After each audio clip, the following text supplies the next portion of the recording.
Cricket বিশ্বের সবচেয়ে শান্ত কিন্তু সবচেয়ে ভয়ঙ্কর দলগুলোর একটি নিউজিল্যান্ড, যাদের বলা হয় ব্ল্যাক ক্যাপস। আইসিসি ইভেন্টে ধারাবাহিক পারফরমেন্সের জন্য তারা সবসময় সম্মান অর্জন করেছে।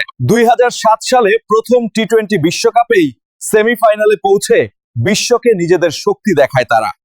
তবে তাদের সবচেয়ে ঐতিহাসিক যাত্রা আসে 2021 সালে। পাকিস্তানের বিপক্ষে হার দিয়ে শুরু করলেও ভারতের বিপক্ষে দুর্দান্ত বোলিংয়ে মাত্র 110 রানে আটকে দিয়ে ম্যাচ জিতে নেয় নিউজিল্যান্ড। স্কটল্যান্ড এবং নামিবিয়ার বিপক্ষে দাপুটে জয় তাদের আত্মবিশ্বাস আরো বাড়িয়ে দেয়। আফগানিস্তানের বিপক্ষে 8 উইকেটের জয় নিশ্চিত করে সেমিফাইনালে ইংল্যান্ডের বিপক্ষে ড্যারিল মিচেলের অবিশ্বাস্য ইনিংসে 5 উইকেটের জয় এবং প্রথমবারের মতো টি-20 বিশ্বকাপের ফাইনালে প্রবেশ।